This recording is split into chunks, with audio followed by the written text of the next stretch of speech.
Yes, mambo vipi wadau na wana wa Daudi. This is the football formula. I'm your host, Useful Idioti, alongside Dengize, Denvakoki, and the man who is back, Karembu. We are hapa tuko episode 10 now. Manze mmekuwa watu sana. Leo tunarekodia hapa hivi Savannah Sky Gardens, Juja. So, tukianza, muna feel aje? Siki, mimi na feel fiti, lakini kuna msee mmoja anatuenjoy hapa. Kila sana lost wakati wanacheza na game ngumu, anarudi wakati wanacheza na team haina manager. Mimi na feel fiti, wewe jamaa anajijua. Karibu sana bro. Tulikuwa tumekukawia man. Mimi na feel fiti Kabisa. Nashukuru support ya mafans episode 10 manze. Si kitu ndogo. Si ndio? Karembu, karibu sana. Mimi na feel fiti. First of all, si kupotea tijori. Tunacheza na timu kubwa. Chelsea ni timu kubwa, so siwezi ogopa. Na feel fiti. Nimefurahia kuona huyo msee. I hope ume move on. Tuendelee. So guys, keep locked. This is the football formula.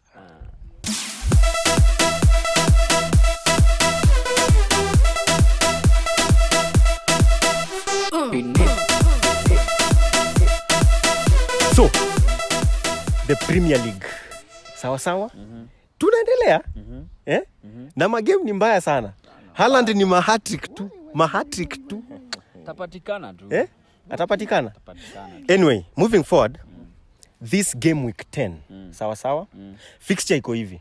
On Saturday, we have 5 matches. Sawa? Na mnazijua. I know you know them.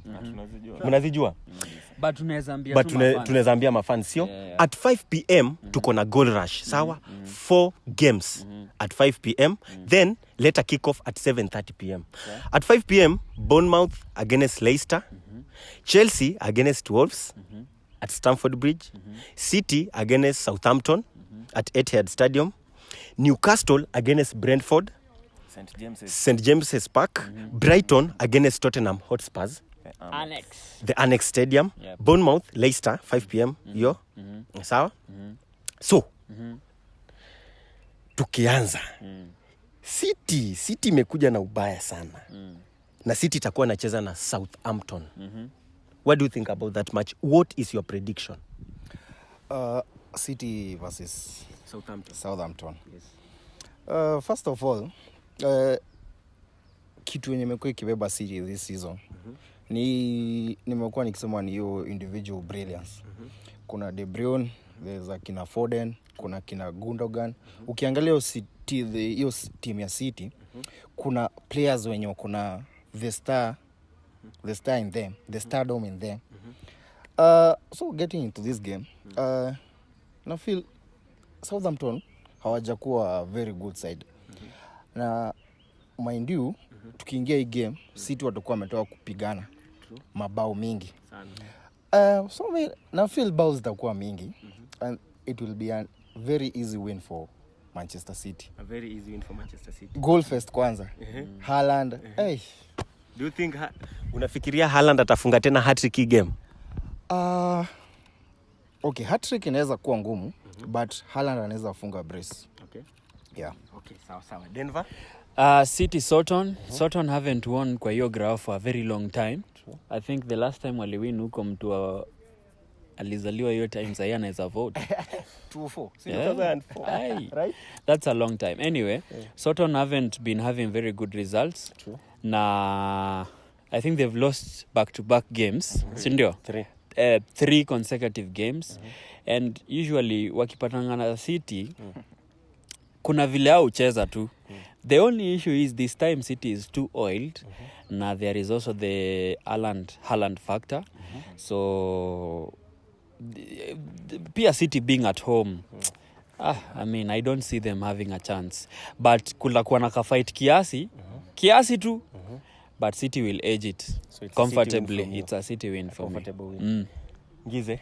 Soton wamekuwa kidogo the last few fixtures against Man City wamekuwa kienda na ile mentality ya kucheza na low block. Wana defend, unapata karibu kila player wa Soton in their half. Okay. But ni vile back then Man City haikuwa na that striker mwenye wangeweza kuletea crosses apige matapins na whatever. Okay. Sai wanaweza defend that low block against wale kina De Bruyne na kina Foden, lakini wakileta zile balls kuna Haaland sasa wa kumaliza. So I just think Soton have nowhere to hide. Na tukiangalia pale Etihad, Man City imekuwa ikiscore for fun. Okay. Their last 2 games wamefunga 11 goals against United walipiga 6. Jana wamepiga FC Copenhagen bao 5. Their last few games pale Etihad, I guess it has been the last 3 consecutive games at the Etihad. True. Erling Haaland amepiga hat-trick. So that almost tells lazima atafunga, hatujui ni ngapi, anaweza piga 1, anaweza piga 4. Lakini City wanaenda kupiga Soton vibaya sana. So it will be a comfortable win for A very City. comfortable win for City. Manchester City watatuonyesha mambo hii season. Okay. At the same time, Chelsea will be welcoming the Wolves at the Stamford Bridge. Okay. What do you think about that match? What is your prediction? That fixture has always been Chelsea's match. Okay. Kama ni mbaya naonanga tu Chelsea natoka draw now. But also Wolves is also suffering from the exit of the manager, Bruno Lage, who was sacked due to a strings of poor performances. And they are now currently managerless. But although there are media links that link the immediate ex-manager of Sevilla, Julen Lopetegui, who was sacked last night after the 4-1 loss to Dortmund. So the media links are linking him to the Wolves job. I wish him well, but I don't know if he's really capable to really get that grind on at the Molino Stadium. But Chelsea are at home. They look rejuvenated. They also have a new manager. They still have that new manager bounce. And I think Potter has been around for quite some time as compared to whoever is going to handle Wolves' affairs over the weekend. So Wolves haven't been good any better this season and even part of last season and mostly in 2022. If you look at the last 10 plus games that they've had and especially in this fixture. So I'll give Chelsea a win. Comfortable one or a slight win? It will be a game. It will be a game because Wolves will also want to prove a point after the exit of a manager. And they want to prove to the new manager that, this is what happens. But like I said, Wolves really have some problems here and there. Okay. But I'll give Chelsea that win. Chelsea win. Yep. Gize? In the last few 9 matches, between the two teams, Chelsea imeshinda 6, Okay. wakadraw 3, Wolves hawajashinda any in their last 9. This season Chelsea wamefunga kila game ya home, Wolves hawajafunga game 3 za away. Okay. So hiyo inaonyesha tu that is enough testimony of what will happen in the weekend. Okay. Another thing, Graham Potter has Chelsea at least pairing, because unaona say they can string a few passes, they can play beautiful football. Tuliona hata against AC Milan they won comfortably 3-0. Na unacheki at least the football is back yenye tulikuwa tumeona zile siku za kwanza za ama season ya kwanza ya Thomas Tuchel. Sasa achana na sare, Mauricio registrar. Sasa jamaa. another thing, Lakini jamaa alileta passing football hapo. Another thing tunaona ina put the wind so much out of Wolves sails. Okay. Waliuza very reliable defenders. Mwingine akaenda on loan, Konokodi akaenda loan. Tunaona waliuza Willy Bolly pale Nottingham Forest. And they never quite brought a capable replacement sababu walileta Nathan Collins.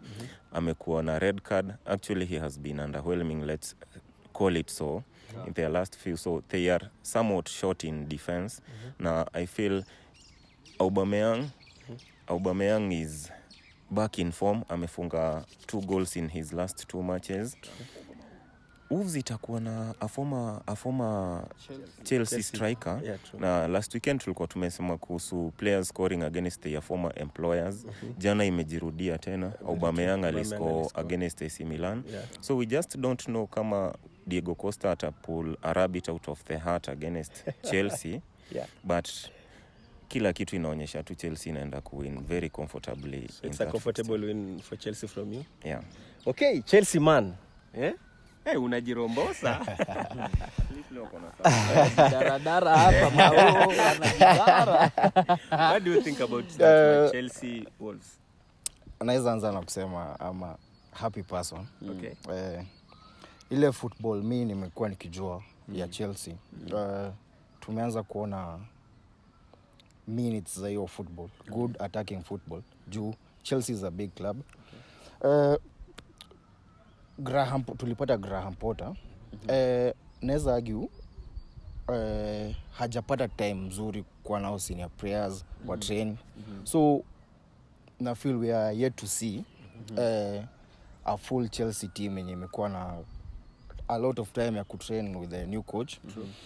But ukiangalia the positives Graham Potter kuja Chelsea, we can see Mason Mount ameanza kugain ile confidence yake. We saw it jana.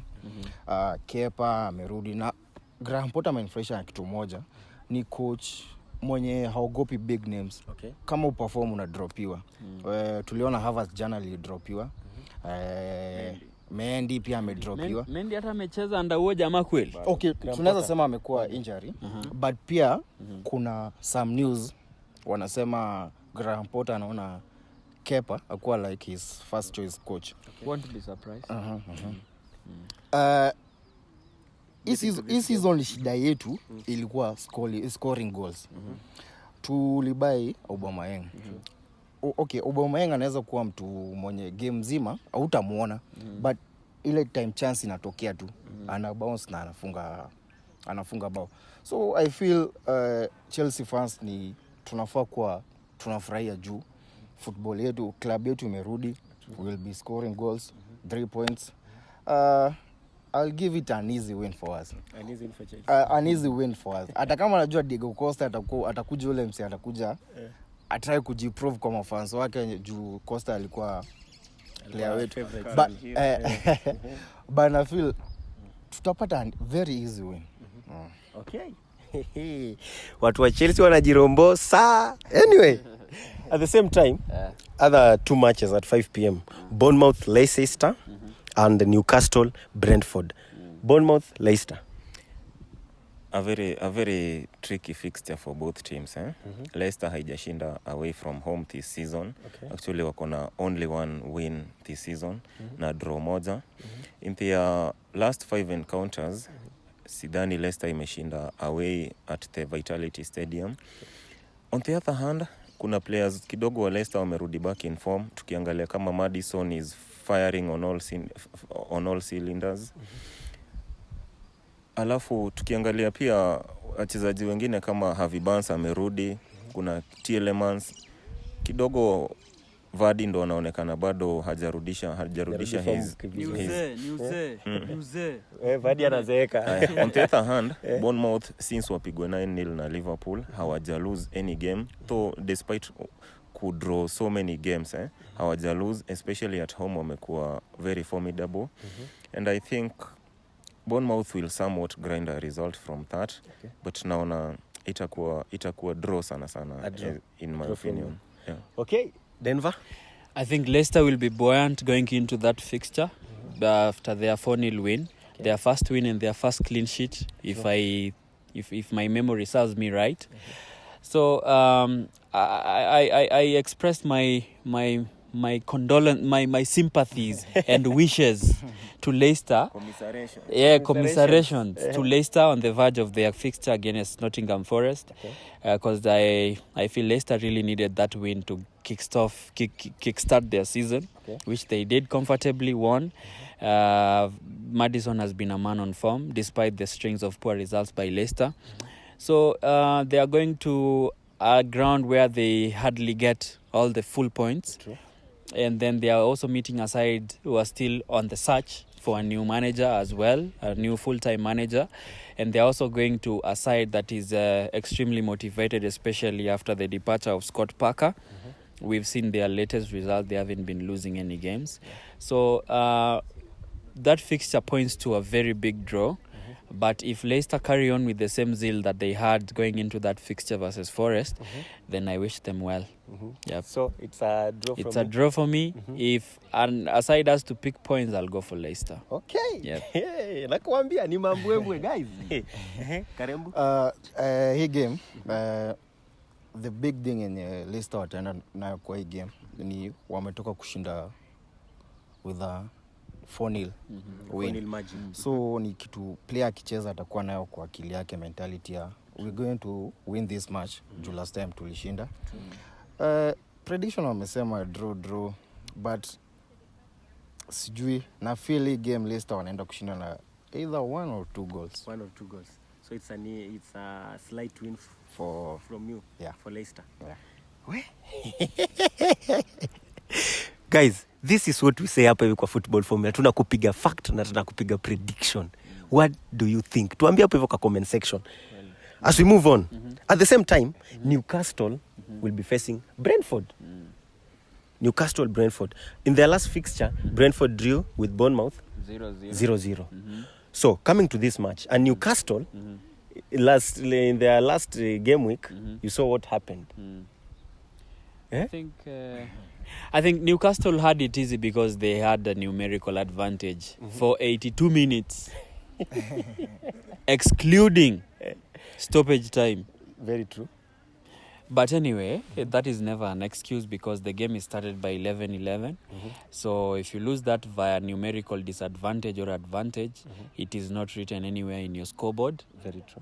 What matters is the count and the points you get at the end of the match. Anyway, Newcastle, Brentford, two very stingy teams and two teams who are very notorious with draws this season. Very true. So I'm looking at that match. Newcastle have a home advantage. The worst that can happen for Newcastle is a draw. I'll give Newcastle a slight win, especially with the comeback of Callum Wilson. Okay. So for me, I'll go for Newcastle in that. A Newcastle win from you? Yep. Okay. Newcastle. Ukiangalia game yao last weekend, they won with tunaweza sema ni bao mingi. Bao mingi kwao this season. Despite the fact that Saint hakuwa, but tuliona players walijituma. Almiro naweza patiana example yake. Aliscore bao mbili. Moja probably inaweza kuwa goal of the month. Na feel pia Newcastle watakuwa home. Hiyo the home advantage. Na ni kitu itakuwa hii season teams zitakuwa zinateseka kwenda hiyo ground ya St James Park. Na feel teams hazitakuwa zinaenda huko zinatoka na points. So I'll give Newcastle a win. A Newcastle win from you. Gize. Newcastle haven't lost in 7 of their last games at the St James's. Now, another positive for them is that they have many different goal scorers this season. Despite them losing St Maximin to injury, they have many players who can come with the goodies. Unapata kama Callum Wilson na nani wamekuwa nje, lakini kina Miguel Almiron waliweza kustep up. Na ukiangalia pia last season, the tail end of last season, we saw Bruno Guimaraes pia alikuwa anafunga. So that shows they are not heavily reliant on one player ama two. On the contrary, unaangalia a Brentford side that is, ukitoa pale Ivan Toney, watakuwa bereft of very many goals.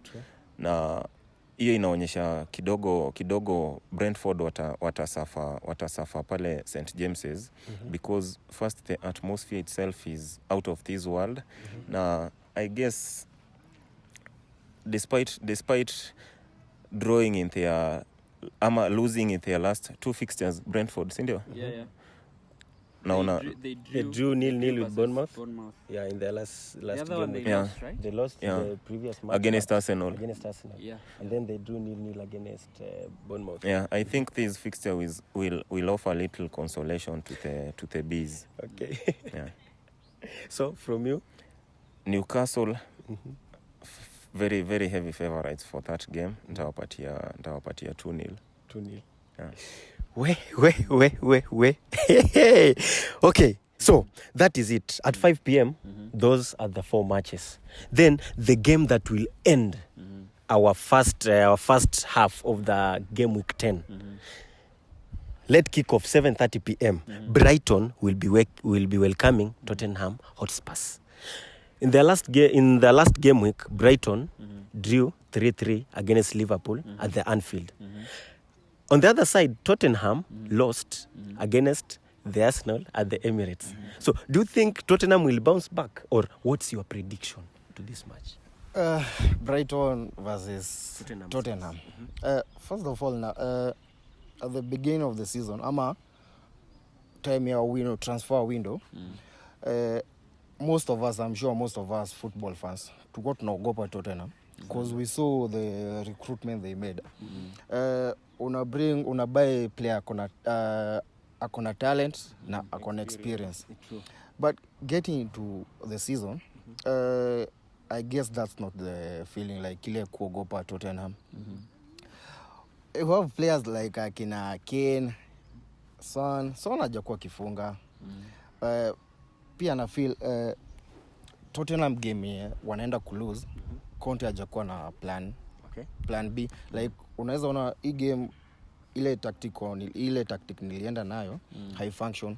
So unafaa kufanya hivi na hivi ndo ni bounce back. Na feel Conte ana hiyo. On the other side, Brighton have been a good team.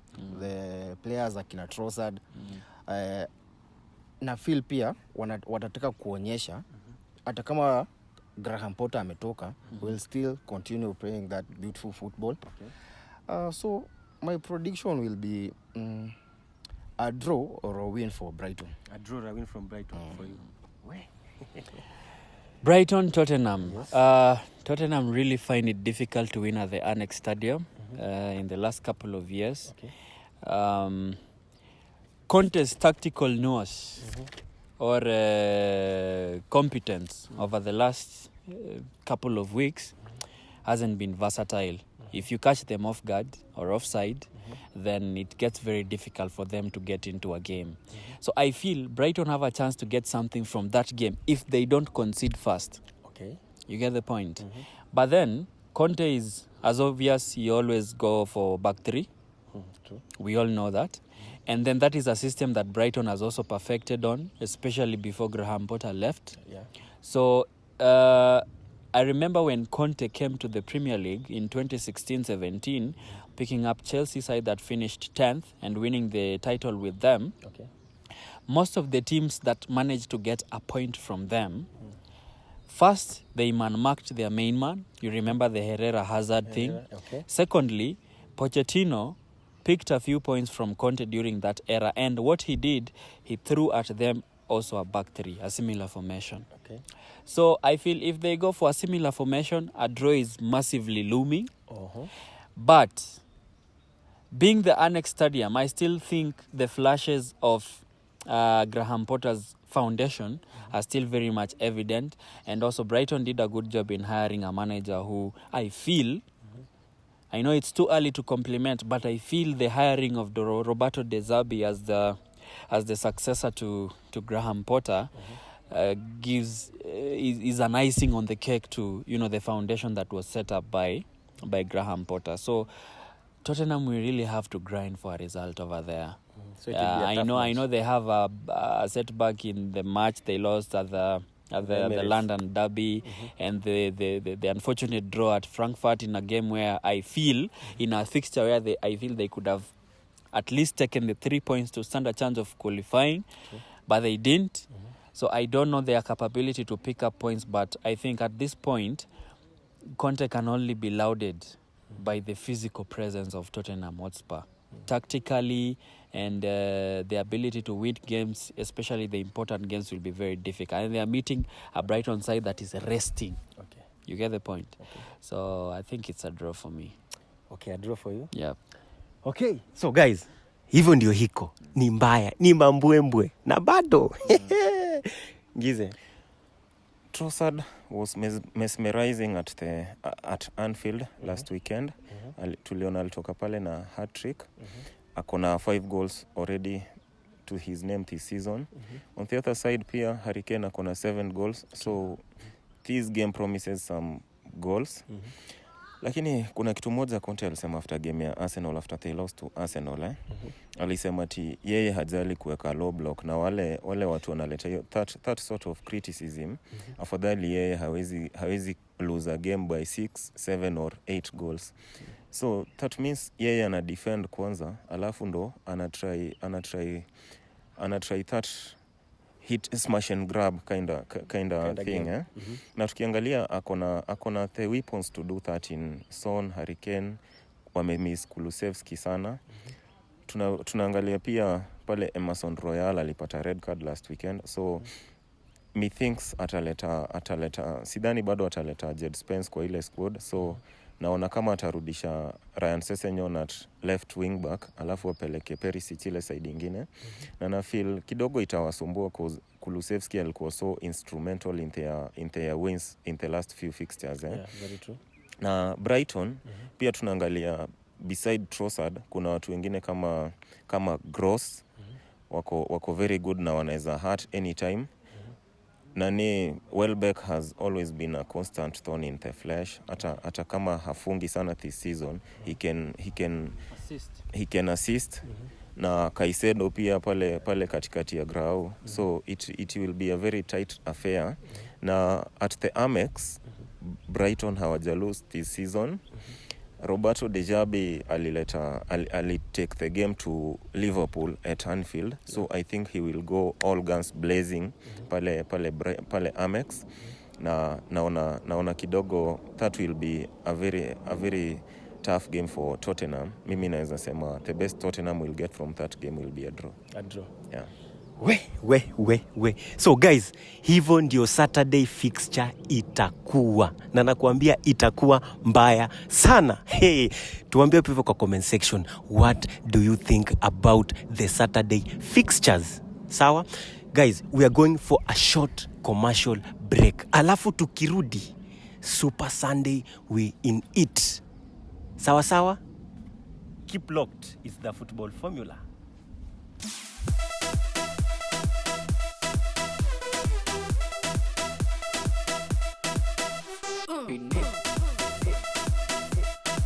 Yes, ladies and gentlemen, loyal fans, like we always say, you only stake what you can afford to lose, man. Because we are all about analyzing and predicting matches in Europe, especially in the Premier League. So please, as an investor, aka the chief gambler, please go to your favorite betting site. Betting site ziko mingi. Enda kwa your favorite betting site. Ingia hapo, chambua games, chagua timu zenye unapenda, wekelea hiyo pesa yako. Usiogope kurisk. Ekelea pesa yako, ungoje kushinda ama kulose. Remember, as my fellow analysts wamesema, just steer away from betting if you are underage, na kama you are of age, don't introduce underage guys to betting.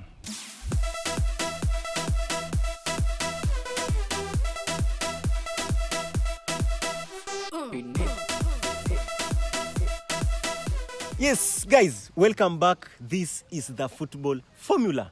Majama, Super Sunday inakuja na mambwembwe yake, sawa? Ndio hiyo. Na kwa hii Super Sunday, kuna Arsenal, kuna Manchester United.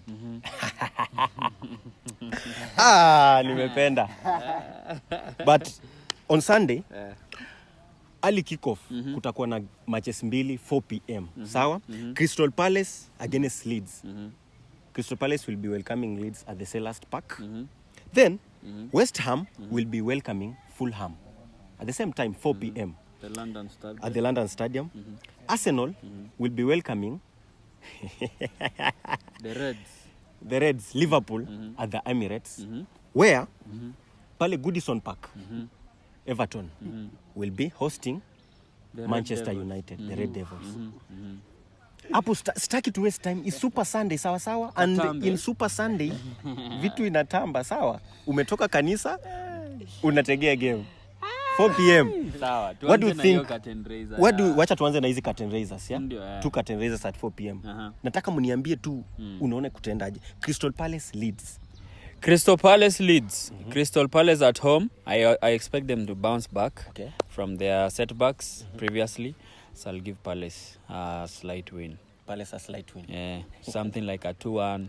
Yeah. Okay. Yeah. tusikize. If there is a game that is tough to call, ni hii. But Palace wamekuwa the team with the most difficult fixtures to this point this season. Wamecheza na karibu top 5 teams zote.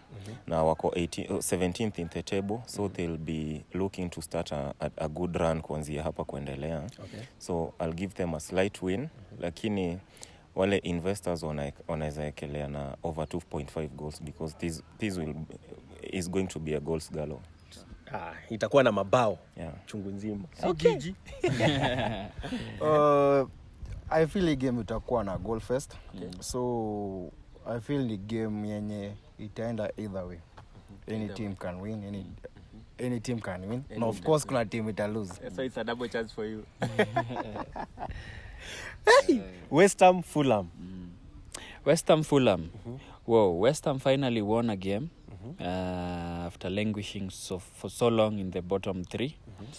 But they are meeting a wounded Fulham side that was undone by a numerical disadvantage versus Newcastle at the Craven Cottage. It's a derby, by the way. It's a derby. So they usually say the derby huwa itambuangi form. But I'm looking at the form Fulham have been, it's a decent form. And then I'm looking at the form that West Ham have been is not a decent form. I can't say it's a decent form because they've just won a game.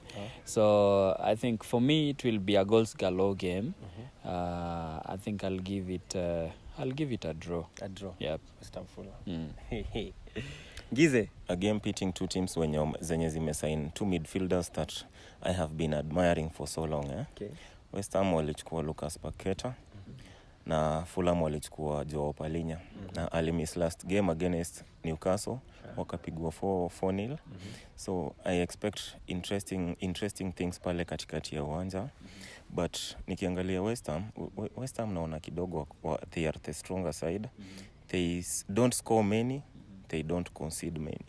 So I just feel West Ham are going to edge it, albeit with a small margin kama 1-0 ama 2-0. Alafu Mitrovic pia sijui kama atamiss sababu he limped off the last game against Newcastle. So I think akimiss itakuwa a very big advantage kwa West Ham. To the West Ham side. Yeah. Wow. Karembu. Going to this game, I feel West Ham wameanza kupata as much as wamepata win yao ya kwanza, na feel wame gain players, wamepata ile mentality fulani, we have to win these games. So I feel mimi nitapatia West Ham a win. West Ham win. A 1-0. A 1-0 win. 1-0 win. Okay. So on Super Sunday, hizo Sunday ni curtain raisers 2. Hawa wazito wamesema sasa tunaingia kwa real match. They call themselves the Gunners, right? They say they are on top of the table, right? They are welcoming a team that has not been, let me say, on form, on that form that is usually in the Liverpool side, okay? But last season, they lost 4-0 against Liverpool at the Anfield and 2-0 at the Emirates. So, coming to this match, this Sunday, the Arsenal are welcoming the Reds at the Emirates. Do you think there is something might happen in between here? Because it's a tight fixture. Arsenal, Liverpool, 6:30 p.m. on Sunday. Whoa. So many people are trying to right their wrongs, especially in the Liverpool side. Okay. Jurgen Norbert Klopp, one of them, he's been under pressure lately. But not so much pressure because he's in a team where I think he calls the shots most of the time, and I don't think there is any. He's more like, to me, he's more like Diego Simeone at Atletico Madrid. Simeone had sucking rumors for the first time linked to him last season, spanning to a period of over 10 years at the club. Wow. You get the point? Okay. So that is down to the job that is done there, getting Atletico to superstar status, and I think that is the same thing that Klopp done, especially after coming in from Borussia Dortmund or from the sabbatical after exit from the BVB. But last season Liverpool completed a double over Arsenal, a very poor Arsenal side. But I'm looking at this season, two factors come into play. Liverpool usually enjoy this fixture a lot, number one. Number two, Liverpool is meeting Arsenal at a point in time when they are very shaky and poor, while on the other hand, the Gunners have been extremely oiled, resurgent, and very difficult to beat, and extremely motivated with a whole different level of good transfer window and mojo.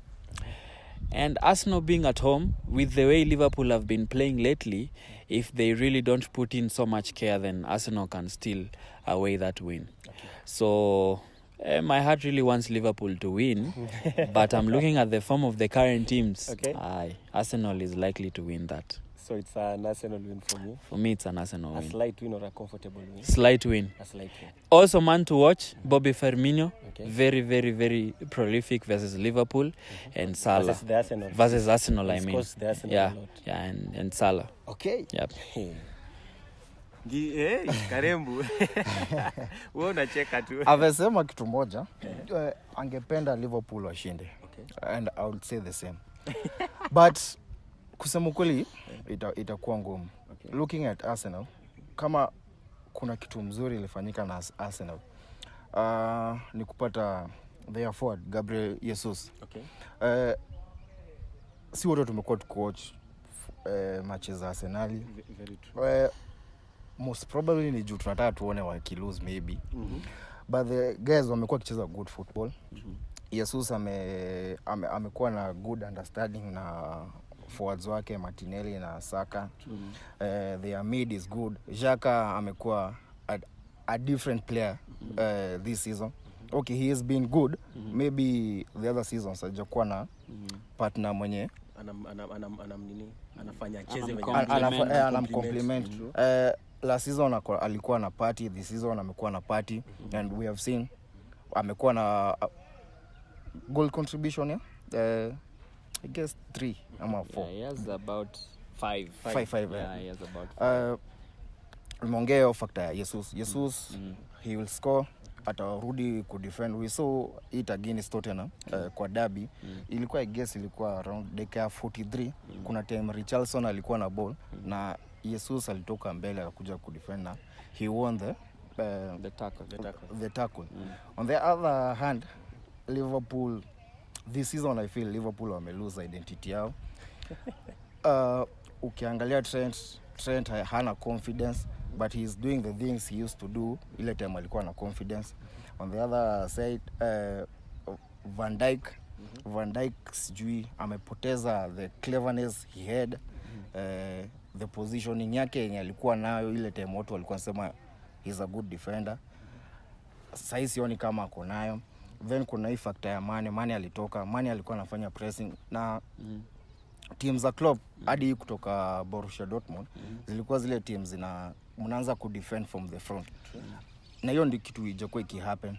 So I feel itakuwa a win for Arsenal. A very easy win for Arsenal. Can I say something? Yes. The exit of Mane has been felt, obviously. And another reason why it has been felt, is because of the fact that lately there has been confessions from Darwin Núñez that he doesn't really get what Jurgen says. Whatever instruction he gets, they have had to pass through translators, many of them. So there has been an issue of language barrier, and then there is not that close relationship because it gets difficult to communicate with someone or to build a bond with someone, especially if there is incompatibility in language. So that has been a very huge factor why Liverpool haven't been firing from the front. But that generally summarizes more advantages for Arsenal. Okay. Yeah. You mentioned something languages, yeah? Like Darwin Núñez, the messages, he has to be passed through a lot of translators. Yeah. Aguero was also in England, right? And he wasn't getting that English a lot. but You he know, used to perform. The difference So is that something that a good player let me should, say. or is just a lame excuse? No, it's that- not. It's not a lame excuse. Yeah. It's not a lame excuse. I think Darwin speaks. I don't know which language. I'm confusing it, but whatever Jurgen is speaking. Okay, Darwin is good at Portuguese. Okay. Jurgen is good at Spanish. True. So there is no meeting point. Very true. And both of them, Jurgen is good in English, Darwin is not. True. You get the point? Now, you've given a reference of Sergio Kun Aguero. Yeah. Aguero has had Latin-speaking managers since he came to Man City, or since he was from Atletico. Then he met Roberto Mancini, Okay. after which he was coached by Manuel Pellegrini. Pellegrini, true. After which, who took over? Pep Guardiola. Guardiola. There was a compatibility in language. Okay. You get the point? Okay. So I think it's just a matter of time. But language is a huge factor. We can't Very say it's true, a lame very excuse. true, very You remember Zidane hasn't really... He was linked to the United job and he declined it on language grounds. You get the point? Marcelo Bielsa suffered language barrier all the entire time he was in England. And he even said, I wish I could directly give instruction to my players instead of a translator. Okay. So I can't quantify it as a lame excuse. Okay. Yep. So guys, have you heard that? Anyway, Dengize, you'll be welcoming the Reds at the Emirates. Okay. That has been a game of goals. So, coming to this fixture, what do you think? Okay. Mnaweza fanya niondoke hii ngori. Muendelee. Kusema ukweli, if there is a fixture nakuwaga na uoga nayo every other season since Klopp akuje Liverpool, Okay. ni fixture ya Liverpool, afadhali hata ya Man City kusema ukweli. It is the fixture that has seen the most goals, total number of goals in the Premier League era. Na I feel this time it will be no different. Na kama kuna kitu mbaya imehappen, hata nyinyi mnaona. Trent amefind his scoring boot jana last night against against Rangers. Alipiga free kick kali sana. Tumeona Diogo Jota amepona, he is back full time in the squad. Okay, true. Bobby Firmino, he has been scoring for fun. So I just think hiyo kidogo hata ma defenders wa Arsenal pale wakiingia ile game watakuwa kidogo na maji kwa tumbo. Siona gani? Another thing inakoga a very big factor in this match.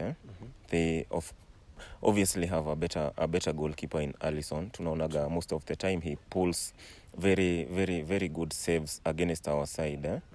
Na it will be this game will be about who scores the most goals, sababu hapa hakuna story na kufikiria kama kuna GG ama over. Mabao zitakuwa, but itakuwa who hurts who the most, unaona. Yes. On the flip side, I am a bit positive about the Arsenal because before then hatukuwa na players kama kina Saliba. Sasa tunaona a renaissance in Granit Xhaka pale kwa midfield. True. New addition Gabriel Jesus amekuwa na 5 goals this season. Saka a bit silent since the start of the season, but he is coming up with the assists. Martinelli has been electric on the left side of the Arsenal wing. So I know this game will offer much more than goals. It will be one of the games of the season za kuwatch. Na kuna kitu moja miusikia mbaya against Arsenal wakicheza na any other team.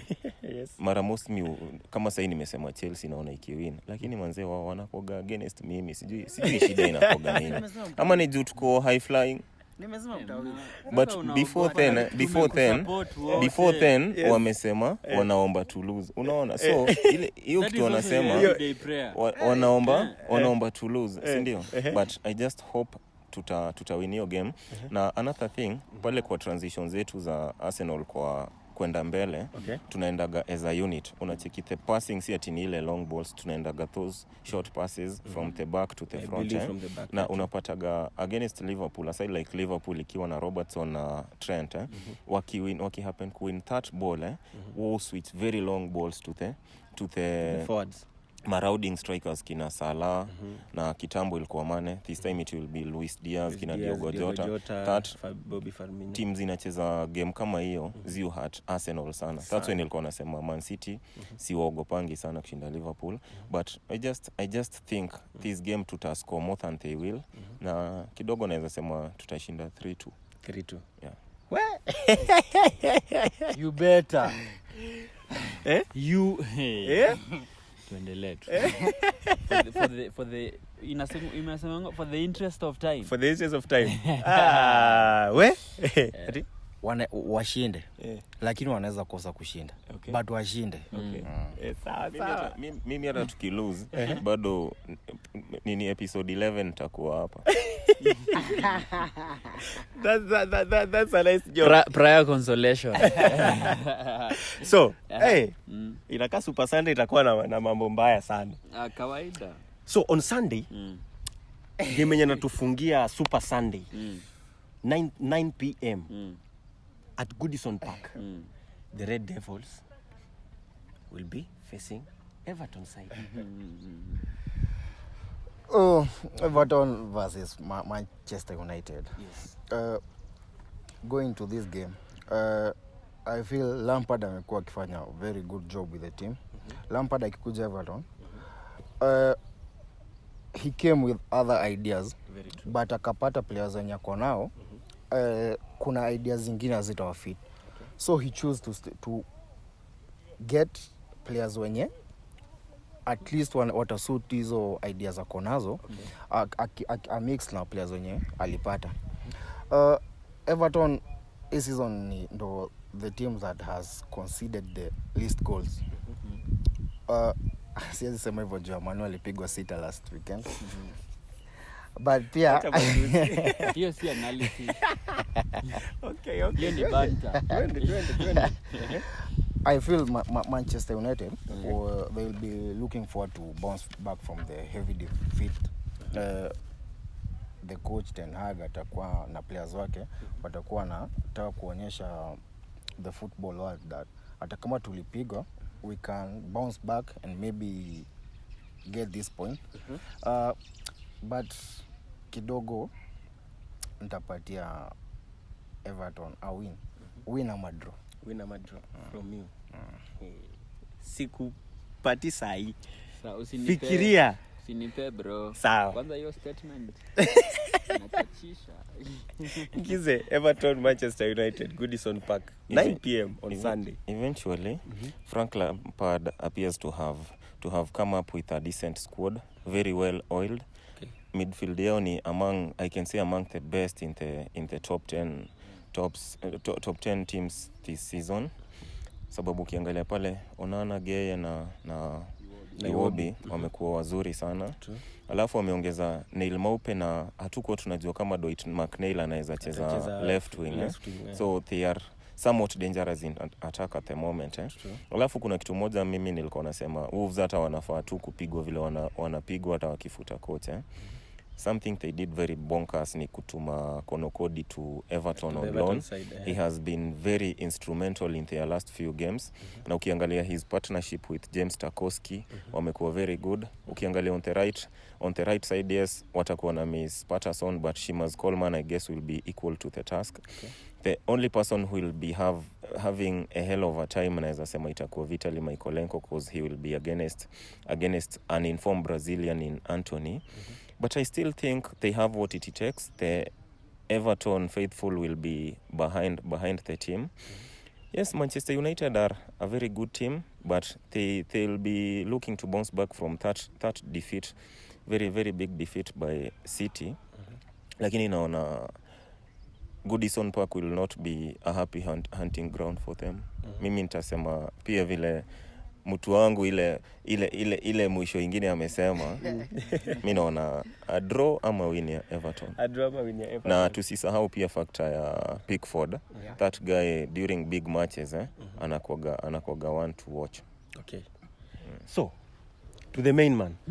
Everton has just Everton in their last 5 matches against United it lost 1 match. And last season, Everton grabbed 4 points against the United. So, coming to this season, Everton needed those points last season Okay. desperately, so they fought passionately Okay. for it. Okay. I felt we rode throughout last season. In every other fixture, we lost like 7 consecutive away games in last season. So I feel like if we are to do a comparison of ourselves last season and this season, then I really feel like we would be doing a total mismatch, especially with the change in regime and tenure. But we lost heavily and embarrassingly over the weekend to Manchester City. And the only way to make it right is to bounce back in the best possible ways. But there are a few obstacles to that. The midfield battle versus Everton really needs a stronger midfield battle. Okay. Number 1. Number 2, we are going to miss Rafael Varane. I don't know the extent of his ankle injury. Thankfully, it is no ligament tear and no twisting. It's just, more of some pain on the ankle. And then we will really miss that partnership between him and Martinez. I don't know the ability Martinez has to complement with Lindelof at the back. Actually, Maguire is still out on a long term. So I'm a little bit worried in that aspect because we all know Everton and their aerial presence. They are way very much good in that. And we are usually vulnerable in that, especially when under pressure. And then we are also meeting an Everton side that hasn't lost the last 6 games. They are a resurgent side. They finally found the balance. I think that is the best balance since the exit of Carlo Ancelotti. The others who succeeded him really didn't find that balance. And I think he's finally a master squad that can finally fight a game. I want to give us a win, but it will be a win that we will really struggle to get, and we will really struggle to hold on to. And I also expect Casemiro and Fred to start. I do not want to see Sancho starting that game, especially after his showdown over the weekend. It was extremely embarrassing, and I felt he was playing against us versus his former employees. Yeah, true. Yeah, so I expect a change in squad. I expect a win for Manchester United. A win for United to bounce back because Erik ten Hag clearly doesn't take the minimum. So I'll give us a win, but it is a win that we will really have to sweat for. So a win that we'll sweat for. Yeah. Hey! So guys, that's how Super Sunday will end. Na kuambia Saturday ni mbwembwe. Sunday mbwembwe zaidi. But a game that will end for us game week 10 on Monday at 10 p.m. Nottingham Forest will be welcoming Aston Villa. They lost in the last game week against the Leicester side. So what do you think? Just a quick one. What's your prediction? A win for Aston Villa, Nottingham Forest, or what do you think will happen? Because Nottingham Forest, can I say they're in a bad form? Or in a worse form? Can I say my word? Yeah. Nottingham Forest, Steve Cooper, there have been media reports that he is likely facing the sack. And at this juncture in his tenure, it is the first time I'm getting to know Steve Cooper as a manager in top flight football. Okay. So I do not know his capability to handle pressure. I don't think he's ever been under any pressure since taking over at Forest. He was, getting that motivation and mojo. But in the Premier League, you don't need motivation. You need motivation. You need tactical presence, and you do not need tactical ineptness. And then you need a lot more in the Premier League. So at this juncture, I feel he's also failed to create a balance and to find the suitable first 11, especially after the coming in of 22 players. 22 new players in the summer. So I feel Waswahili husema maji yakizidi unga yamezidi unga, lakini mimi nasema maji yakizidi unga pika ugali. So naona Gerard atapika hiyo sembe na kule Forest. Okay, so it's a win for Aston Villa. Yeah. Okay. A win or a lose for A win for Aston Villa. A win for Aston Villa. Cause kuna factor ya kuna factor ya Nottingham Forest wako na pressure. They haven't been performing, players are on form. Na pia hakuna hiyo the first 11 yenye tunasema definite first 11. So more pressure on Nottingham Forest na what a lose game. Yeah. So it's a win for Aston Villa from me. Yeah. Okay. Gize is a fan of Forest. Gize is a fan. Amenyamaza sana. Mashuku tu. Unajua aje. Kwanza kikutajia tofolo hapo. Watu wake. Kikutajia tofolo. Watu wake mbaya. Huyu mpenzi kia. Usione Simba amenyeshea ukadhani ni nani. Ukadhani ni paka. Anyway, I am what do you think? saying this with a heavy heart, but sorry, Steve Cooper. Just like Scott Parker, I just think you are of championship mettle, and I just feel Monday's game could be your valedictory game. Yeah. So that has been it. Game week 10. Tuambie hapo hivyo kwa comment section, what is your prediction? Unaona kutaenda aje game week 10? This has been the football formula. I'm your host, Useful Idioti, alongside Dengize, Denver Koki, and Karembu. Till next time. Adios and peace out. Also, remember to follow us on our various channels. Pale Instagram, TikTok, Useful Idioti here. Dengize, Denver Koki, and Karembu. Sawa sawa? Till next time, let's meet, let's roll. This has been the football formula. Keep locked. Remember to subscribe, to like, comment, and share. Ambia Mbogi afutai kuja au vipi? Kawaida. Ama twende tuwalete. Twende tuwalete. Jeni oya.